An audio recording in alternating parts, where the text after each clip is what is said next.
Shalom, shalom, shalom, haleluya, puji Tuhan, selamat pagi. Sungguh Tuhan Yesus baik bagi kita dan Dia teramat baik. Dan dalam kebaikannya sekali lagi Tuhan sudah membangunkan kita di hari ini, Rabu 19 April tahun 2023. Kita pasti akan diberkati hari ini.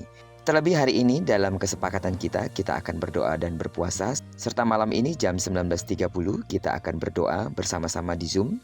Sekali lagi kita percaya hari ini Tuhan pasti akan memberkati hidup kita. Amin. Baiklah, sebelum kita lebih jauh melakukan semua kegiatan pekerjaan kita hari ini, mari kita landasi hidup kita dengan mendengarkan firman Tuhan dari pembacaan Alkitab 1 hari 1 pasal dari bacaan 28 hari bersama kitab Kisah Para Rasul. Dan hari ini kita sudah berada di hari yang ke-15, maka kita akan membaca kitab Kisah Para Rasul pasal yang ke-15, ayat pertama sampai dengan ayat ke-41. Judul renungan kita hari ini, mengatasi konflik. Sebagai pengantar renungan ini saya akan coba bacakan untuk kita ayat yang ke-39. Hal itu menimbulkan perselisihan yang tajam sehingga mereka berpisah dan Barnabas membawa Markus juga sertanya berlayar ke Siprus. Kita sangat tahu kalau konflik itu merupakan hal yang paling ditakuti manusia dalam berelasi dengan sesamanya. Namun kita tahu juga bahwa konflik adalah bagian dari dinamika kehidupan manusia dan tidak mungkin bisa kita hindari. Walaupun memang banyak orang memilih untuk menghindari konflik agar dapat diterima dalam masyarakat maupun dalam komunitas tertentu. Nas Alkitab hari ini yang kita baca memperlihatkan konflik antara Paulus dan Barnabas. Mereka berselisih pendapat tentang siapa yang hendak diajak untuk mengunjungi para jemaat yang sudah lama mereka tinggalkan dan untuk melihat bagaimana keadaan mereka. Barnabas ingin mengajak Yohanes yang disebut Markus, tetapi Paulus menolaknya. Menurut Paulus, Yohanes tidak bisa diajak bekerja sama. Lagi pula, dia telah meninggalkan tugas pelayanan yang diberikan kepadanya. Dan puncak konflik Paulus dan Barnabas menyebabkan keduanya harus berpisah. Mereka berketetapan untuk menunaikan tugas pelayanan di tempat yang berbeda.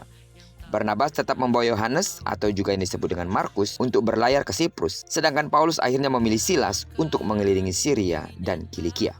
Saudara, jika diperhatikan secara objektif, suatu konflik tidak selalu berakhir negatif.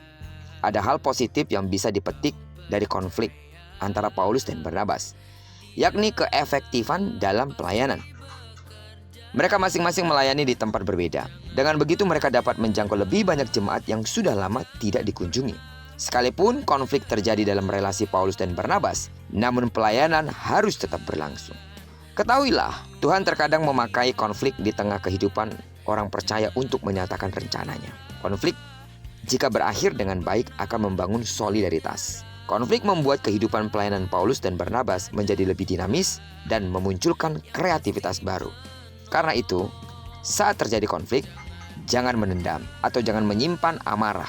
Tapi percayalah, dalam sebuah konflik pasti ada maksud Tuhan. Meskipun kadang-kadang konflik itu disebabkan karena keegoisan, karena kemarahan, karena satu dan lain hal.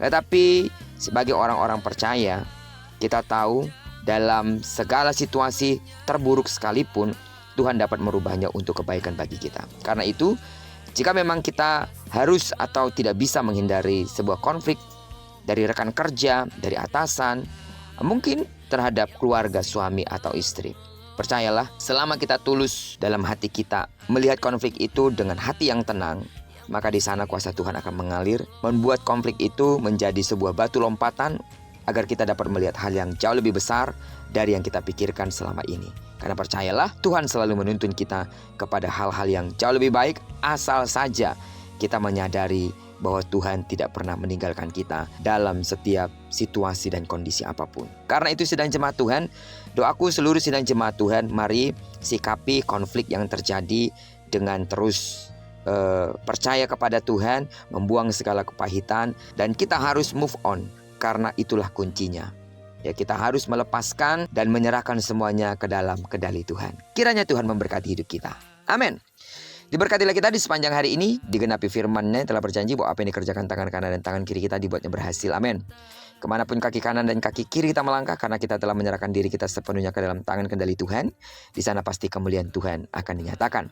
Bagi sedang jemaat Tuhan yang mungkin sudah mulai menikmati hari libur, mulai hari ini sudah beberapa kantor libur, mungkin beberapa hari ke depan saudara akan berlibur dengan anggota keluarga. Mari isi hari liburmu dengan hal-hal yang positif bersama dengan orang-orang yang saudara kasihi dan saudara cintai. Amin. Doaku terus bagi seluruh sedang jemaat Tuhan, kasih karunia Allah melimpah dalam hidupmu.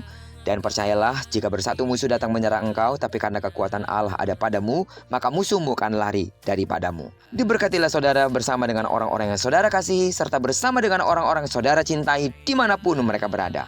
Terpujilah nama Tuhan. Shalom.